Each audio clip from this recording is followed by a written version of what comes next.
भजे म्हणले की आपल्याला सगळ्यात पहिले आठवतात ते म्हणजे कांदा भजे. अगदी क्रिस्पी, गरमागरम, कुरकुरीत असे आज मी तुम्हाला कांदा भजे बनवून दाखवणार आहे. अगदी गाडीवर भेटतात बघा, वडापावाच्या गाडीवर नेहमी असतात. हे असे कांदा भजे परफेक्ट बनवलेले आहेत. खूप कमी वेळात, खूप कमी साहित्यामध्ये, अगदी सोप्या पद्धतीने इतके छान क्रिस्पी, क्रंची असे हे कांदा भजे बनवलेले आहे. तर व्हिडिओ पूर्ण बघा. आवडला तर लाईक करा. तर इकडे बघू शकता मी 4 मोठे म्हणजे मीडियम साईजचे कांदे घेतलेले आहेत. आता हे सोलून घेतले. आता आपल्याला ना पातळ काप करायचे. हे असे पातळ काप करायचे. पातळ काप करून आपल्याला ह्याच्या पाकळ्या करायच्या. हे सगळे आता मी कट करून घेते. सुरुवातीला हे असे कट करून याच्या अशा एक एक पाकळ्या काढून घ्यायच्या. हे बघू शकता. हे अशा जितक्या छान तुम्ही पाकळ्याच्या मोकळ्या करताना तितकेच मस्त अशी कांदा भजी आपले तयार होतात. याला तुम्ही खेकडा भजी सुद्धा बोलू शकतो आपण. आता बघू शकता सगळ्या कांद्याच्या मी पाकळ्या कशा आता सुटसुटीत करून घेतल्यात. एखादी राहिली तर ती सुद्धा सोडून घ्यायची. पाकळ्या खूप मस्त अशा मोकळ्या मोकळ्या वाटल्या पाहिजेत.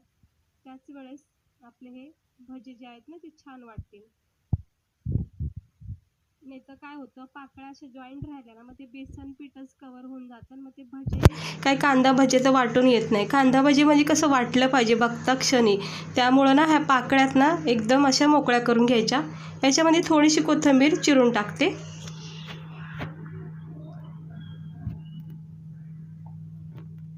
आता मी याच्यामध्ये चवीनुसार मीठ टाकून घेते. हे बघा, आता मी याच्यामध्ये चवीनुसार मीठ टाकून घेतले. थोडंसं मिक्स करून घ्यायचं हाताच्या किंवा चमच्याच्या साहाय्याने. हे असं खालीवर केलं की मिक्स होऊन जातं. थोडंसं हलक्या हाताने याला चोळून घ्यायचं. कांद्याच्या पाकळ्याला मस्त असं मीठ कव्हर झालेलं आहे. कोथिंबीर सेट झाली याच्यात. आता आपण याच्यामध्ये लाल तिखट टाकायचं. तुम्ही हवं तर 2-3 हिरव्या मिरच्या सुद्धा टाकू शकता, पण लाल तिखट गरजेचंच आहे.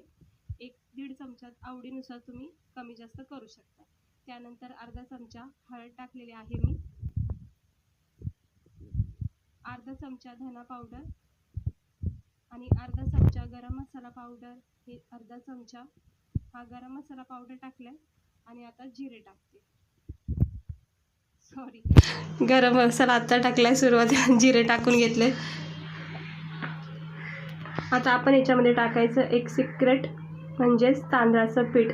तांदळाच्या पिठाने ना प्रत्येक भज्यामध्ये जर तुम्ही तांदळाचं 1-1.5 चमचा पीठ टाकलं ना तर भज्यामधला क्रिस्पीपणा, कुरकुरीतपणा खूप वेळापर्यंत टिकून राहतो. त्यानंतर इकडे मी बेसन पीठ टाकून घेतले 2-2.5 चमचे. म्हणजे काय, बेसन पीठ ना जसं लागेल तसं आपल्याला इकडे वापरायचं. मी अंदाज काही सांगू शकत नाही तुम्हाला, कारण की हे कांदे भजेत ना ह्याच्या पाकळ्या कशा सुटसुटीत राहिल्या पाहिजेत. म्हणून बेसनाचा प्रमाण थोडा कमी ठेवायचा. आणि थेंबरच तुम्ही बघितले मी पाणी टाकले. अजिबात ह्याच्यामध्ये पाण्याची आवश्यकताच लागत नाही. आणि हे चोळून घ्यायचं सगळं, तांदळाचं पीठ आणि बेसन पीठ हे सगळं कांद्याच्या पाकळ्याला सगळ्या मसाल्यासोबत चोळून घ्यायचं. हे आवश्यकता वाटली की आपण 1 चमचा बेसन पीठ अजून ॲड करायचं. अगदीच बेसन पीठ कमी नसल्यामुळे नाही टाकायचं, नाही तर काय होतं सगळ्या तेलामध्ये ना कांद्याच्या पाकळ्या सुटून जातील. त्यामुळं बेसन पीठ बरोबर टाका जसं लागन. जोपर्यंत बॅटर असं घट्ट आवळून जात नाही ना तोपर्यंत. हे बघा, आता भरपूर असं परफेक्ट झालेलं आहे. बेसन पीठ टाकून ह्याला असं व्यवस्थित मिक्स करून थोडा वेळ द्यायचा, जेणेकरून कसं बेसन पीठ पॅक होऊन जातं. आता याला मी थोडा वेळ देते. कढाईमध्ये तेल तापत ठेवलेलं आहे. लगेचच आपण भजी करून घेऊया. आता हे कांद्याचे भजी आहेत ना, ह्याला काही गोल आकार वगैरे करायची काही आवश्यकता लागत नाही, कारण की आपल्याला ह्याला खेकडा भजे बोलतात ना तसं बनवायचं आहे. आणि कसं असतं मग आकार कुठलाही येऊ, अशा पाकळ्या पाकळ्या कशा चारी बाजूनी वाकड्या तिकड्या कशा पण दिसल्या पाहिजेत, म्हणजेच हे कांदा भजे आपले आहेत. त्यामुळं ते बघू शकता मी सगळं टाकून घेते. आता कढाई म्हणजे पॅन माझा लहान आहे, त्यामुळे जितक्या बसन तितक्या टाकते. पण शक्यतो थोडीशी जागा मोकळी ठेवायची, नाही तर काय होतं चिपकल्या जाऊ शकतात आणि मग आपल्याला फ्राय करायला जरा अवघड जातं. त्यामुळे मी थोडीशी जागा अशी मोकळी ठेवली आहे.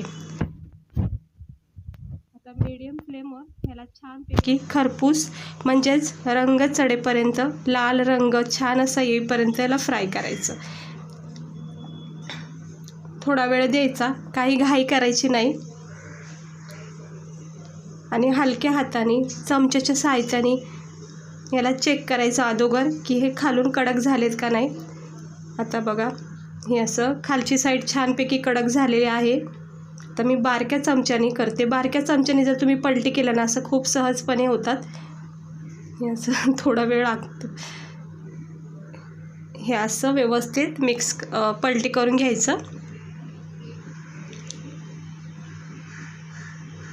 बघू शकता आता किती छान सुंदर रंग आला आहे खालच्या साईडला. आता दोन्ही साईडे आपण अशाच भाजून घ्यायच्या, म्हणजे खालून वरून मस्त फ्राय करून घ्यायचं.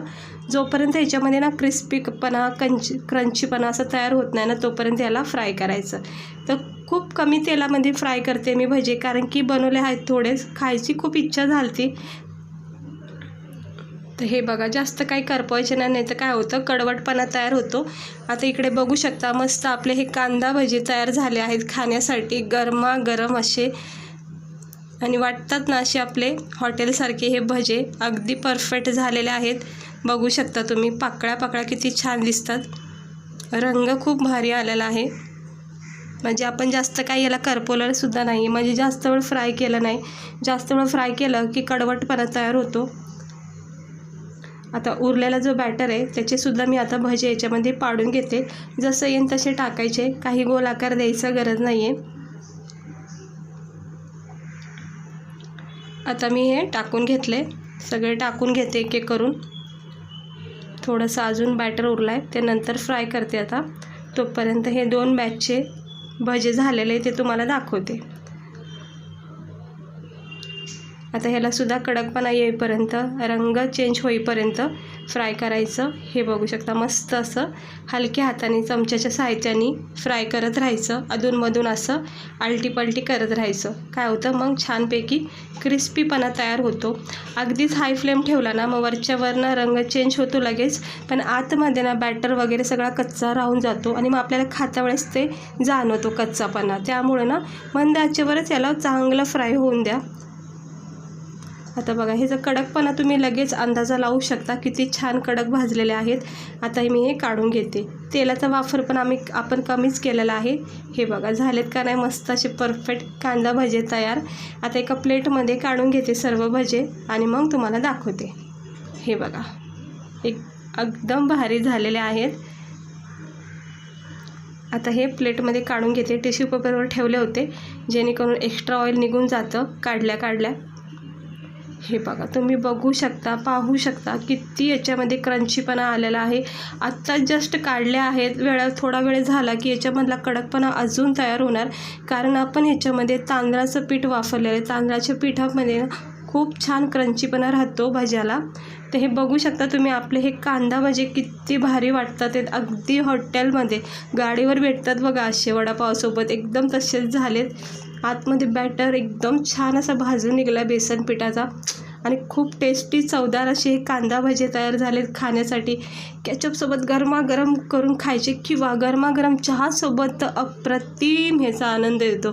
पावासोबतसुद्धा तुम्ही खाऊ शकता किंवा भाजीसोबतसुद्धा तुम्ही याला सर्व करू शकता.